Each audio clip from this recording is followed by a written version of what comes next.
एक 10 साल के बच्चे के लिए या 10 साल के लड़के के लिए जो है हैंड ऑफ गॉड, अगर वो किसी अखबार में पढ़ता है कि हैंड ऑफ गॉड गोल ने जो है अर्जेंटीना को विश्व कप जिता दिया, तो बड़ी मुश्किल होती है उसके सामने कि हैंड ऑफ गॉड भाई गोल, फुटबॉल तो खेला जाता है पैर से, और ये हैंड ऑफ गॉड कहाँ से बीच में आ गया जिसने अर्जेंटीना की जीत की राह आसान कर दी 1986 वर्ल्ड कप में, खासकर किसी गांव के एक लड़के के लिए।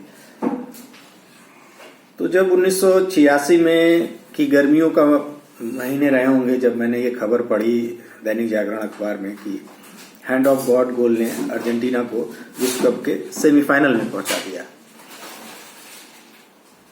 फिर उसके बाद फाइनल हुआ। फाइनल की खबरें, जाहिर सी बात है उस समय टेलीविजन पे ये मैच प्रसारण होते थे, लेकिन गांव में टेलीविजन होता नहीं था 1986 में उस समय ज्यादातर घरों में। तो फिर पढ़ने को मिला कि डिएगो मैराडोना ने पश्चिम जर्मनी के खिलाफ जीत दिलाकर अपनी टीम को जो है विश्व कप जिता दिया, मैक्सिको में जो हुआ था उस समय। लेकिन मैराडोना की वो किस्सा गोई, मैराडोना की वो कहानी, मैराडोना का वो जज्बा, मैराडोना की वो मुस्कान, मैराडोना का वो खेल उन्हें बहुत आगे ले गया, और उसी का नतीजा था कि फुटबॉल के दर्शक जो है हिंदुस्तान में बढ़े, हिंदुस्तान में अर्जेंटीना की फैन फॉलोइंग बढ़ी, और जैसे जैसे टेलीविजन आना शुरू हुआ, television black and white television गांव तक पहुंचा, शहरों में इसका विस्तार हुआ, तो फुटबॉल की एक पहचान बनी। और फुटबॉल जो हिंदुस्तान में देखा गया या जो मशहूर हुआ, उसके पीछे मैराडोना बहुत बड़ी एक जो है कड़ी है, मैराडोना एक बहुत बड़ी उसके पीछे ताकत है। तो भविष्य में उसके बाद जो मैराडोना के बारे में पढ़ा, जो मैराडोना के बाद जाना, वो आज उनकी मृत्यु के बाद आपके साथ शेयर करना जरूरी है।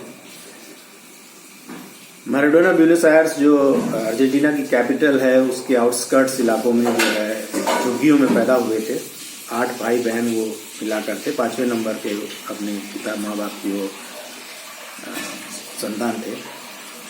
जब 3 वर्ष के मैराडोना थे तब उन्हें उनके बर्थडे पर उन्हें एक फुटबॉल गिफ्ट किया गया था, और कहा जाता है कि जब वो फुटबॉल उन्हें मिला तो वो बर्थडे का अपना सेलिब्रेशन छोड़कर, बाहर बारिश हो रही थी और वो कीचड़ में ही फुटबॉल खेलना उन्होंने शुरू कर दिया। तो मैराडोना का जो फुटबॉल प्रेम 3 वर्ष की उम्र में शुरू हुआ, वो मरते दम तक फिर वो उस फुटबॉल से वो खुद को अलग नहीं कर पाए।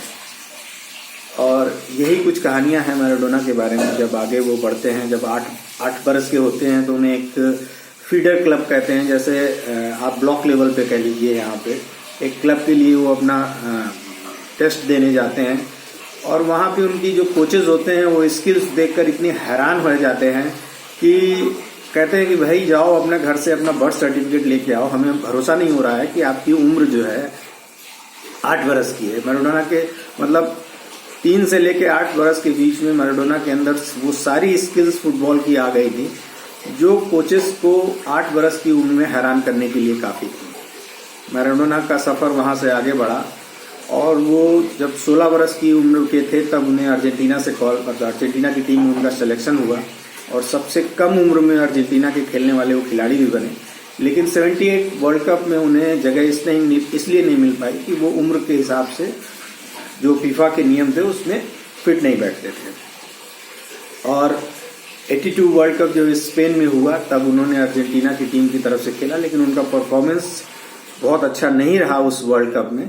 लेकिन उनकी स्किल्स, उनकी क्षमता देखकर बार्सिलोना जो हमेशा से दुनिया भर के जो है सबसे महंगे खिलाड़ियों को अपनी टीम में हायर करने के लिए, खरीदने के लिए से मशहूर है, उसने उस समय मतलब उस दौरान $9 मिलियन में मतलब वर्ल्ड रिकॉर्ड साइनिंग मैराडोना की थी।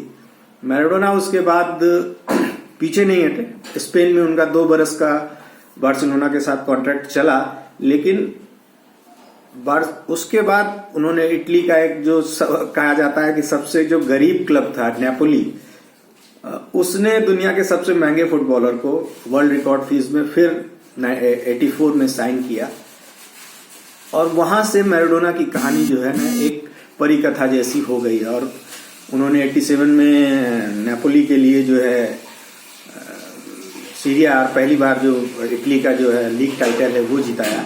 लेकिन उससे पहले 1986 जो है 1986 का वर्ल्ड कप जो फुटबॉल का मैक्सिको में खेला गया, और एक मीडियोकर टीम थी अर्जेंटीना उस समय, ब्राजील के मुकाबले हो या जर्मनी के मुकाबले हो या हॉलैंड के मुकाबले हो, लेकिन उस मीडियोकर टीम को कप्तान थे मैराडोना, और जिस तरह वो आगे लेकर बढ़े और जैसा उन्होंने पूरे टूर्नामेंट में खेल दिखाया वो अद्भुत था, लाजवाब था। उसकी रिकॉर्डिंग्स उसके यूट्यूब पे सारे मैचेस मौजूद हैं जिसमें हर फुटबॉल फैंस लाखों बार उसको देख चुके हैं, मिलियंस में उनके व्यूज हैं। और ऐसी स्किल, ऐसी dribbling, centre of gravity 5 foot 5 inch का खिलाड़ी, कमाल की क्षमता। मतलब आप ये समझ लीजिए कि जब क्वार्टर फाइनल के बाद जिसके बारे में जिक्र होता है, हैंड ऑफ गॉड गोल और उसके बाद गोल ऑफ द सेंचुरी, तो ये जो हैंड ऑफ गॉड गोल और गोल ऑफ द सेंचुरी के बीच में जो समय था, जो दूरी थी, वो सिर्फ 360 सेकंड की थी। 0-0 पर दोनों टीम थे, इंग्लैंड और अर्जेंटीना की टीम। और जब हैंड ऑफ गॉड गोल किया मैराडोना ने, तो जो इंग्लैंड के गोलकीपर थे पीटर शिल्टन उस समय, वो उनसे 20 सेंटीमीटर हाइट में ऊंचे थे मैराडोना से, आप समझ लीजिए। बावजूद उसके मैराडोना ने ऐसी छलांग लगाई। शिल्टन ने भी अपने दाएं हाथ से गोल को मतलब बॉल को बाहर मारने की कोशिश की। मैराडोना के सर से गेंद हाथ में लगी, बाएं हाथ में, और गोल के अंदर चली गई। लाइन्समैन मिस कर गया, रेफरी ने गोल दे दिया। इंग्लैंड के खिलाड़ी उसको अपोज करते रहे, लेकिन गोल, चूंकि तब ऐसी टेक्नोलॉजी कोई थी नहीं, वॉर जैसी इस समय है, तो उसे गोल घोषित किया गया। लेकिन उसके 4 मिनट बाद उसके अपने इंग्लैंड के खिलाफ जो उन्होंने दूसरा गोल किया मैराडोना ने, उसे गोल ऑफ द सेंचुरी कहा जाता है। उस गोल को आप लोगों ने बार बार देखा होगा कि वैसा गोल आज तक हुआ नहीं है। और जो उस समय इंग्लैंड टीम के कप्तान थे गैरी लिनेकर, वो बाद में उन्होंने कहा भी कि उस गोल को देखने के बाद, उस गोल के होने के बाद हम लोग हतप्रभ थे, बिल्कुल कुछ समझ में नहीं आ रहा था, और मुझे तो लग रहा था कि उस गोल के लिए मैं स्वयं ताली बजाऊं। मतलब वैसा गोल जो मिडफील्ड से गेंद को लेके बढ़ते हैं और इंग्लैंड के 7 डिफेंडर्स को मात देते हुए वो अपने बाएं पैर से उस गोल को करते हैं। तो मैराडोना के अगर आप ये 2 गोल देख लीजिए 360 सेकेंड के अंदर, एक हैंड ऑफ गॉड जिसे आप चीटिंग मान सकते हैं कि एक तरह से उन्होंने चीटिंग की, और दूसरा जो गोल ऑफ द सेंचुरी किया। मैराडोना की जिंदगी भी कुछ ऐसी ही थी। फुटबॉल पिच में जितने वो मशहूर, जितने शानदार, जितने लाजवाब, जितने बेहतरीन थे, फील्ड के बाहर के कारनामे उनके उतने ही स्याह, उतने अंधेरे से घिरे हुए, जिसमें ड्रग्स, कोकीन, माफिया सब कुछ शामिल था। तो मैराडोना की जिंदगी की यही कहानी, यही जो है कि वो पिच पे जितने शानदार थे, पिच से बाहर की कहानियां उनकी उतनी ही जो है खतरनाक हैं।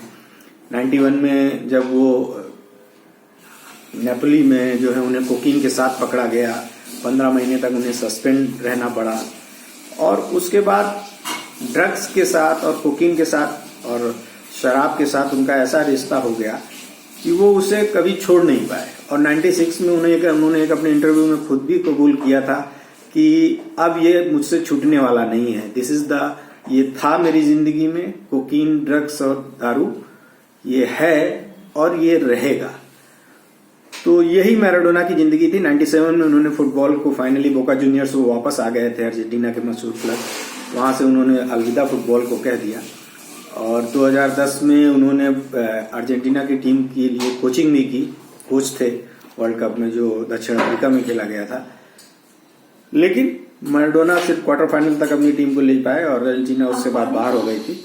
लेकिन कुल मिलाकर अगर कहा जाए तो मैराडोना की जिंदगी उसके बाद विवादों में घिरी रही, हर तरह तरह की मुश्किलों का उन्हें सामना करना पड़ा। हेल्थ वाइज उनको हार्ट की प्रॉब्लम रही, उनको अधिक ईटिंग की प्रॉब्लम थी, मोटापे की प्रॉब्लम थी, और अभी जब उनका 60वां बर्थडे था पिछले महीने 30 अक्टूबर को, तो जब उनसे किसी ने पूछा कि आप मतलब फुटबॉल में और क्या करना चाहेंगे अगर आज की तारीख में आपसे पूछा है, तो बोले कि मैं एक और हैंड ऑफ गॉड गोल करना चाहूंगा, लेकिन इस बार अपने दाएं हाथ से करना चाहूंगा। तो मैराडोना फुटबॉल का जो उनका प्रेम था, और कभी उनको उस गोल को लेके उन्होंने कभी जो है रिमोर्स जो इसे कहते हैं कि मतलब नहीं ठीक है मेरे से गलती हुई थी, इसका उन्होंने कभी जो है स्वीकार नहीं किया। तो मैराडोना आज हमारे बीच नहीं है, लेकिन उनकी यादें, उनका खेल, उनके करियर में जितने उतार चढ़ाव हैं वो सब फुटबॉल फैंस को हमेशा याद रहेंगे। तो मैराडोना जहां हैं वहां खुश रहें, वहां अच्छे से रहें। और मशहूर जो फुटबॉल के दूसरे लेजेंड हैं पेले ने कुछ ऐसा ही ट्वीट किया है जब उनकी मौत की इनको खबर मिली कि अब हम वो दिन दूर नहीं कि जब हम और मैराडोना स्वर्ग में फुटबॉल एक दूसरे के साथ खेलेंगे और उसे कोई रोक भी नहीं सकता है। ये तो तय है, होनी तो तय है, सबको एक दिन जाना है। तो मैराडोना के प्रति लोगों में कितना प्रेम है उसे इससे समझा जा सकता है। फुटबॉल को उन्होंने जो दिया है वो कितने पॉपुलर थे इससे समझा जा सकता है। और सदी के जो दो महानतम खिलाड़ी पेले और मैराडोना, उन्हें 2010 में इसीलिए एक साथ प्लेयर ऑफ द सेंचुरी के अवार्ड से भी फीफा ने नवाजा था। तो हम उम्मीद करते हैं कि मैराडोना के बारे में जानकारी आपको अच्छी लगी होगी। कुछ समय तो नहीं है इसे अच्छा कहने का, लेकिन मैराडोना हमारे बीच अब नहीं है, लेकिन उनकी यादें, उनका फुटबॉल, जब तक फुटबॉल है, जब तक ये दुनिया है, तब तक जरूर लोगों के जहन में रहेगा, ताजा रहेगा। लोग याद करेंगे और उनसे सीखेंगे।